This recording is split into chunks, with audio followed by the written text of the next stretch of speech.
Halo Elevators, hari ini saya berada di Bandara Soekarno-Hatta, tepatnya di Airport Operation Control Center. Elevators bisa melihat di belakang saya itu ada beberapa layar besar di sana, dan di bawah ini juga ada puluhan monitor komputer. Fungsinya adalah untuk memantau semua aktivitas di Bandara Soekarno-Hatta, baik itu pergerakan pesawat, pergerakan manusianya, baik penumpang, pengantar, penjemput, pekerja, pergerakan kendaraan, mobil, tangki, dan sebagainya, dan juga pergerakan barang. Jadi semuanya dipantau di ruangan ini. Dan hari ini saya bersama Pak Oka Setiawan, Deputy Executive General Manager untuk Airport Operation di Bandara Soekarno-Hatta. Dan ada Pak Ahmad, Deputy Executive General Manager untuk Airport Service and Facilities. Terima kasih atas kesediaan Pak Oka dan Pak Ahmad. Kita di sini akan ngobrol santai, meneruskan beberapa topik yang ditanyakan oleh Elevators. Elevators ini adalah sahabat-sahabat kami yang perhatian pada dunia transportasi udara. Nah, yang pertama ini adalah tentang prosedur pemeriksaan keamanan yang biasanya kita sebut security checkpoint. Yang menarik adalah di Terminal 2 itu sudah tidak ada lagi SCP-1. Kalau dulu biasanya sebelum check-in diperiksa, melalui pemeriksaan baru ke meja check-in. Setelah itu, setelah check-in ada SCP-2 untuk masuk ke ruang keberangkatan. Nah, padahal di Terminal 3 dan di Terminal 1 masih ada pemeriksaan itu. Pertanyaannya, kenapa bisa berbeda? Dan ketika pemeriksaan di SCP-1 ini dihapuskan, apakah ini berdampak pada keamanan atau tidak? Ini yang menjawab Pak Oka atau Pak Oka? Ya, mungkin saya Pak ya. Ya, silakan Pak. Baik, terima kasih Pak Alvinli. Jadi mungkin saya akan menjawab terkait dengan kenapa sih pemeriksaan di Terminal 1, 2, dan 3 berbeda gitu. Kemudian kenapa sih pemeriksaan di Terminal 2 itu kok kita lihat kok sekarang cuma 1 kali pemeriksaan. Jadi kita akan lihat dulu Pak, lihat dulu dasar dan latar belakangnya. Jadi yang pertama adalah kita lihat adanya amandemen dokumen IQ Pak. Dokumen IQ Annex 17 yaitu edisi ke-10. Kemudian edisi ke-10 tahun 2017 itu bahwa mempersyaratkan seluruh bandar udara menerapkan landside security namanya Pak. Jadi landside security adalah pengamanan sisi darat. Artinya apa? Jadi dalam dokumen tersebut seluruh bandara diwajibkan memindahkan pemeriksaan yang semula di sebelum area check-in dipindahkan setelah menuju di belakang area check-in. Jadi setelah check-in menuju dipindahkan ke belakang. Betul. Nah, kemudian berikutnya ada regulasi namanya KM 211 tahun 2020. Jadi keputusan Menteri Perhubungan tahun 2020 terkait dengan pemindahan SCP di belakang check-in counter. Ya, jadi ada kewajiban di regulasi tersebut yang mewajibkan seluruh bandara agar pemeriksaan keamanan atau bagasi tercatat tidak diserahkan kembali kepada pemiliknya. Nah, itu salah satu regulasi yang melatar belakang ini. Kemudian yang berikutnya adalah terkait dengan surat dari Direktur Jenderal Perhubungan Udara.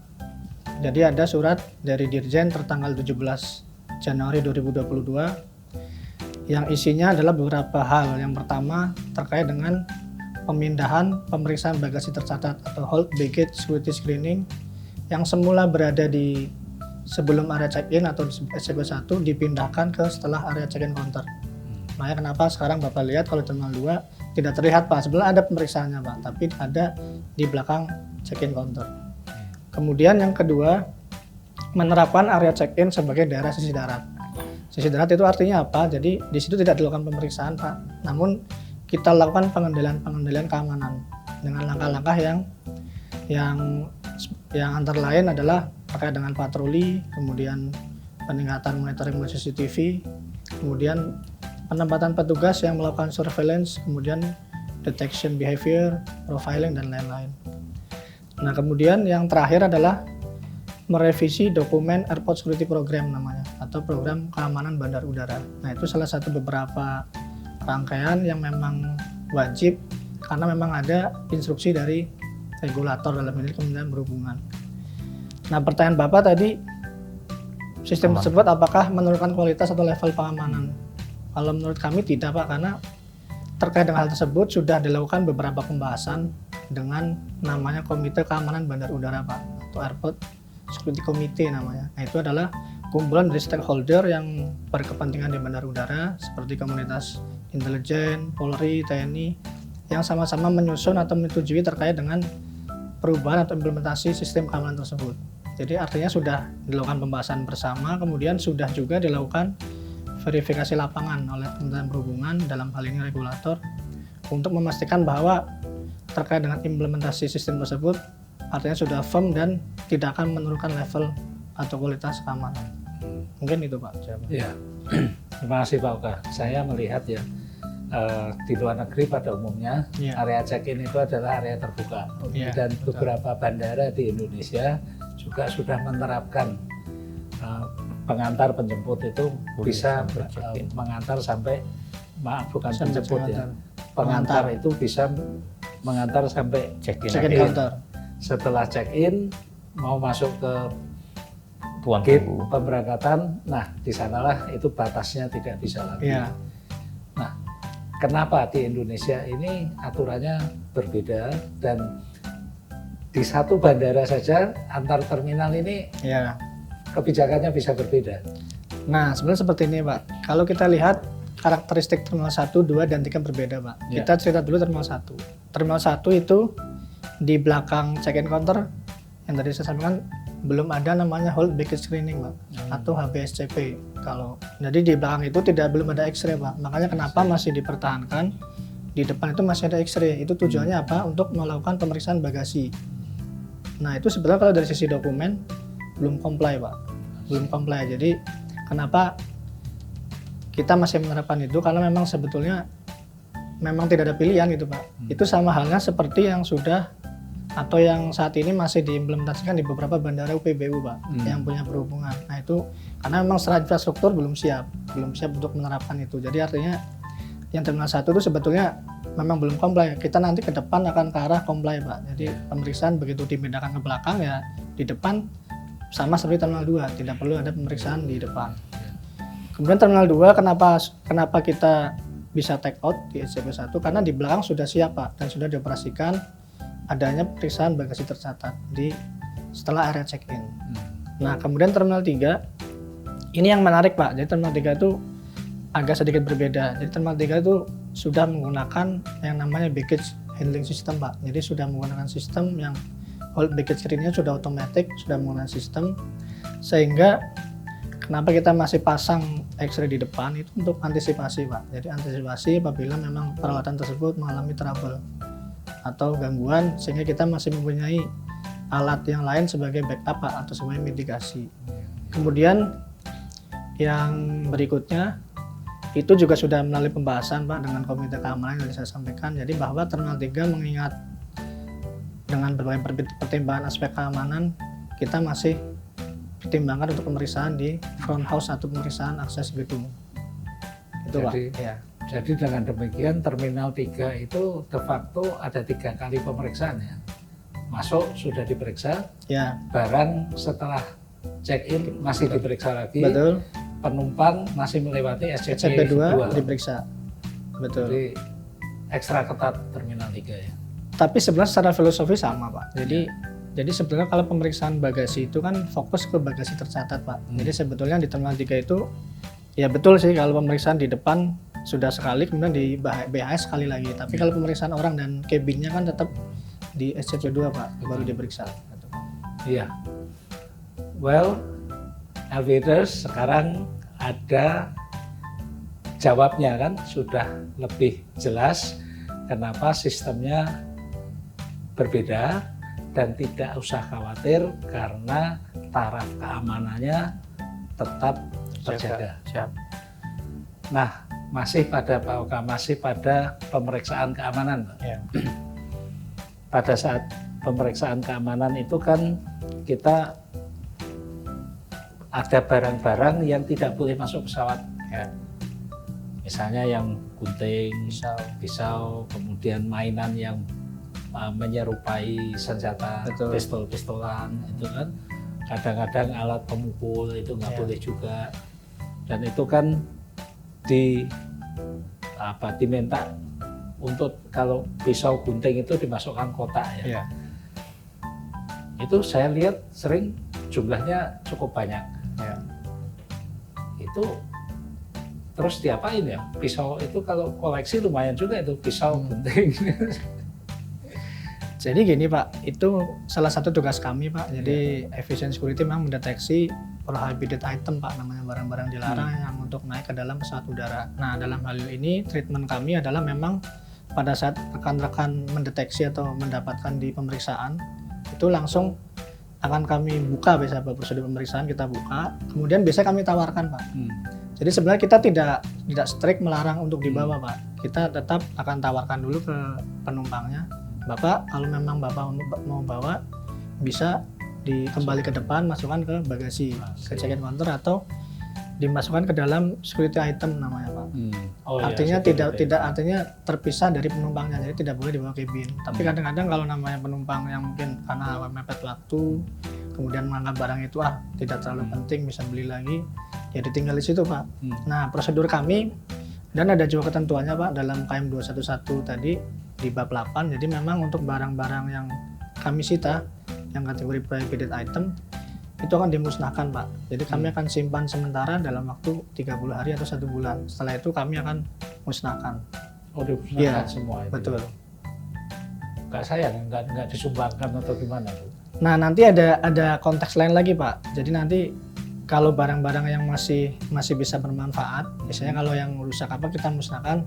Nanti di prosedur kami ada namanya peraturan direksi nomor 0042 Pak, terhitung atau berlaku tanggal 1 Januari 2019 terkait dengan sistem penanganan manajemen barang tertinggal. Itu masuk di dalamnya Pak. Jadi untuk kategori barang-barang yang tadi yang prohibited item itu setelah kita simpan selama 1 bulan, kemudian nanti kita akan lihat kalau memang itu masih bermanfaat, kita akan sumbangkan ke yayasan sosial Pak.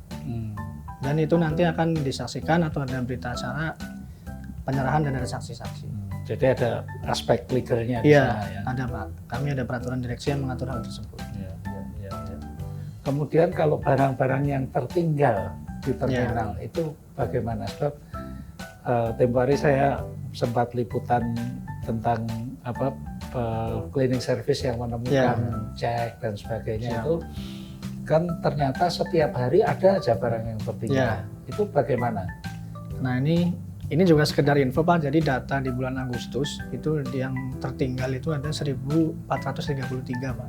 1.433 dalam satu bulan Agustus. Itu mayoritas yang paling banyak itu adalah ini Pak, jam tangan. Arloji. Ya, itu sering tertinggal di SCP, kemudian ada juga ikat pinggang Pak, karena kan di SCP udah kita lepas, kemudian ada jaket, ada perangkat telepon mungkin. Nah itu kami ada yang tadi saya sampaikan Pak, jadi sesuai dengan peraturan direksi tadi yang sistem manajemen barang tertinggal itu untuk kategori barang-barang yang berharga, bukan berharga, yang dangerous good seperti tadi kemarin prohibited item, itu kami akan simpan selama 30 hari Pak. 30 sama hari. Jadi kita akan simpan sementara selama 30 hari. Kemudian untuk kategori dangerous good, ya yang barang-barang berbahaya yang seperti contoh kayak kadang kan ada Pak kayak seperti thinner, kemudian cat, itu dalam waktu 1 kali 24 jam kita akan langsung musnahkan. Kemudian yang berikutnya kategori lain adalah makanan Pak. Kita akan cek dulu barang-barang yang ketinggalan itu, misalkan ada makanan langsung kita musnahkan juga dalam waktu 1 kali 24 jam. Ya karena mudah busuk ya. Iya, betul. Nah untuk barang-barang yang prohibited item itu tadi 30 hari kan? 30 hari 1 bulan. Caranya klaim gimana Pak? Ya kami sebetulnya pada saat menemukan barang tersebut itu kami input di ini, Mak, di sistem namanya LOSI, kemudian kita sambungkan ke kontak center, Pak, 138. Jadi kepada mungkin calon pengguna jasa atau penumpang yang merasa barang hilang atau tertinggal di bandara bisa kontak ke 138. Ya. Jadi LPDS kalau pada suatu saat ketinggalan barang, bukan dangerous goods, bukan makanan, silahkan klaim ke telepon 138 untuk bisa diambil kembali. Baik, berikutnya masih tentang barang, saya ke Pak Ahmad ini. Barang yang masuk bagasi, Pak. Seingat saya pada Permenhub 178 2018 itu ada standarnya bahwa ketika pesawat mendarat dalam waktu 20 menit itu bagasi pertama sudah di konveyor. Kemudian bagasi terakhir 40 menit. Tapi dalam prakteknya ini sulit tercapai. Saya beberapa kali juga, terutama untuk penerbangan dari luar negeri ya, itu bagasi pertama di konveyor itu mungkin sudah 40 menit itu. Dalam negeri juga beberapa kali ada komplain dari penumpang nunggu 1 jam belum keluar. Sebetulnya apa yang terjadi, Pak? Baik, Pak Alvin, terkait penanganan bagasi datang, jadi PM 178 itu memberikan aturan bagasi pertama 20 menit, bagasi paling lama 40 menit.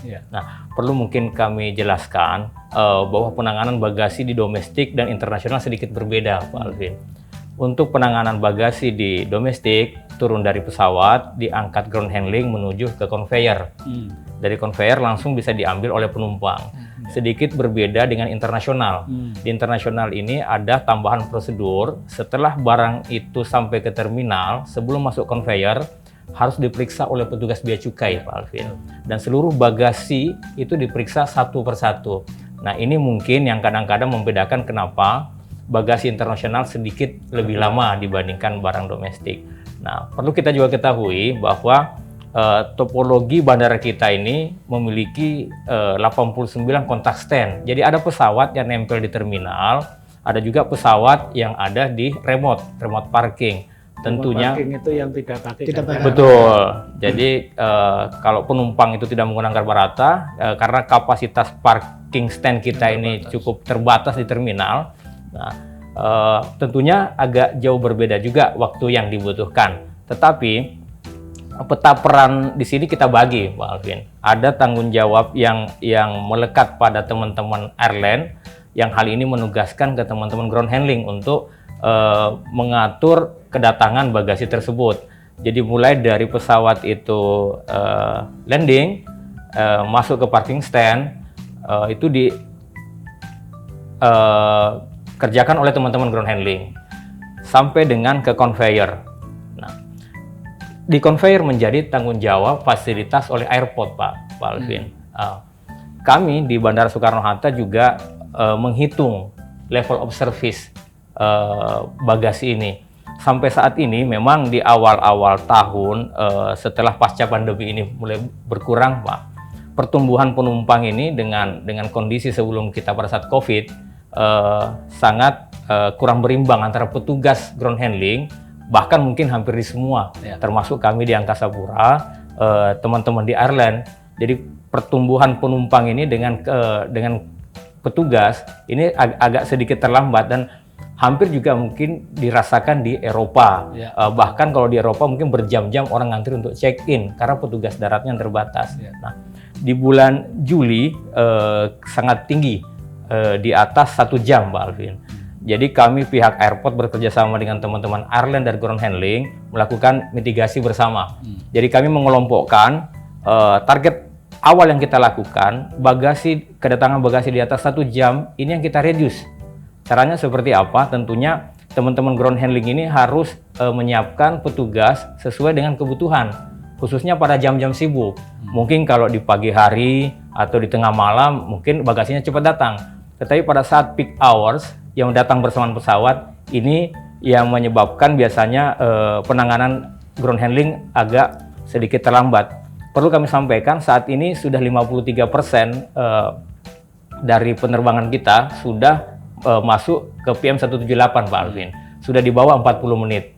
Dan sudah tidak ada lagi di atas 1 jam yang saat ini kita bisa layanin. Tugas kami yang berikutnya adalah bagasi ini bisa kita handle di 20-40 menit. Nah, ini masih ada kurang lebih 47% Pak. Dari 800-an pesawat kita setiap hari, 53% sudah masuk OTP yang ditetapkan oleh Kementerian Perhubungan. Mungkin itu Pak Alvin. Jadi pemainnya ini kan bukan hanya bandara, airline menugaskan kepada ground handling. Ground handling ini tugasnya membawa barang turun dari pesawat sampai ke conveyor. Betul. Nah, conveyornya ini disediakan oleh Angkasa Pura. Betul. Jadi ada 2 pemain di sini. Ya.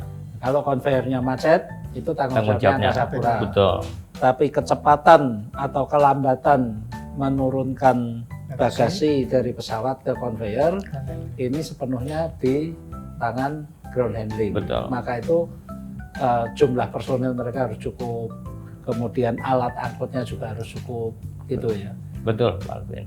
Dan kami tambahkan Pak, di setiap conveyor kedatangan mungkin para penumpang bisa melihat kita punya baggage monitoring. Ditampilkan layar pada saat pesawat itu kontak stand, mulai counter itu berjalan. Para penumpang bisa melihat di setiap conveyor di Terminal 3, Terminal 2, dan Terminal 1. Bahkan Terminal 3 itu dilengkapi CCTV untuk melihat bagasi mereka apa sudah datang apa belum Pak, untuk daerah make up. Itu mungkin tambahan Pak Alvin yang saat ini ada. Nah, itu kalau misalnya ada yang sampai di atas 40 menit belum muncul bagasinya, Ya. Untuk domestik lah ya, itu bagaimana penumpang menyampaikan keluhan atau pertanyaannya kepada siapa? Kalau begitu? Ya. Di lapangan ada petugas kami bandara namanya Terminal Inspection Service Pak Alvin. Ada juga teman-teman dari ground staff yang ada di lapangan. Memang kami akui saat ini belum bisa kita capai semua di bawah 40 menit. Ini terus kita improvisasi dengan teman-teman ground handling Pak Alvin untuk dapat kita tekan di bawah 40 menit. Ya, menarik ini. Jadi ini kan kerjasama antara airline melalui ground handling dengan airport ya. Jadi sinerginya sangat penting. Baik, untuk sebelum kita tutup ya, saya minta tips dari Pak Oka. Apa yang harus dilakukan atau sebaiknya dilakukan dan apa yang sama sekali harus dihindari oleh penumpang ketika melalui pemeriksaan keamanan, security checkpoint. Baik, terima kasih Pak Alvin. Jadi mungkin dari saya mungkin nggak terlalu banyak Pak, singkat aja. Jadi yang pertama, apabila kita bepergian, tidak usah membawa barang-barang yang berbahaya Pak. Artinya yang berpotensi akan kena oleh pemeriksaan security. Jadi contohnya seperti bawa gunting, pisau dan lain-lain, itu sebisa mungkin kita hindari bawa barang tersebut. Kemudian yang berikutnya, yang paling tidak boleh dilakukan di dalam pemeriksaan adalah bercanda soal bom Pak. Jadi kita jangan sekali-sekali pada saat di pemeriksaan keamanan itu bercanda walaupun hanya soal candaan bom. Nah itu paling itu Pak tipsnya. Saya kira bukan hanya di pemeriksaan, di dalam pesawat juga. Iya betul. Jadi di dalam pesawat pun Keamanan itu. beberapa case juga pernah terjadi Pak, yang di pelayan pada penerbangan Pontianak juga gara-gara bercanda pada saat tasnya mau dibantu sama pramugari, ternyata itu adalah candaan bom, tapi akhirnya diproses sampai ke pengadilan. Saya lebih cenderung pakai ujaran, bukan candaan, karena itu berujar, itu bisa bercanda, bisa juga mengancam juga. Iya. Untuk Pak Ahmad, ada tips apa Pak agar bagasi yang kita bawa itu aman ya, kemudian juga bisa lancar? Ya, tips dari kami harapkan para penumpang bagi yang tidak membawa bagasi dapat menggunakan check-in menggunakan web check-in Pak Alvin. Yang kedua menggunakan self check-in sehingga tidak perlu mengantri ke check-in counter. Ini mungkin yang perlu kita budayakan karena masih banyak juga yang kami temukan penumpang yang nggak membawa bagasi tapi mengantri di check-in counter. Yang kedua, barang-barang bawaan bagasinya harap dikemas sebaik mungkin dengan protektif yang melindungi bagasi tersebut dengan baik. Karena mungkin beberapa juga dikemas seadanya. Masih banyak juga kami temukan seperti kardus tidak dilindungi dengan proteksi yang sebaiknya. Mungkin itu Pak Alvin. Nanti tahu-tahu kardusnya ambrol. Ya. Nah, itu susah semua ya. Betul. Baik, Alvides, ini bincang-bincang kita ini tidak terasa sudah cukup lama dan cukup banyak yang sudah di-cover oleh Pak Oka maupun Pak Ahmad. Semoga ini bermanfaat buat Alvides, membuat perjalanan atau penerbangan berikut-berikutnya itu lebih lancar, lebih nyaman, dan tentunya lebih dapat dinikmati. Terima kasih Pak Oka, Pak Ahmad. Terima kasih Pak Alvin. Dan Alvides, demikian perbincangan saya hari ini dengan Pak Oka dan Pak Ahmad. Pak Oka selaku Deputy Executive General Manager untuk Airport Operation di Bandara Soekarno-Hatta, dan Pak Ahmad sebagai Deputy Executive General Manager untuk Airport Service and Facilities. Sampai jumpa pada episode berikutnya. Alvin Lee, Aviation, Happy Landing.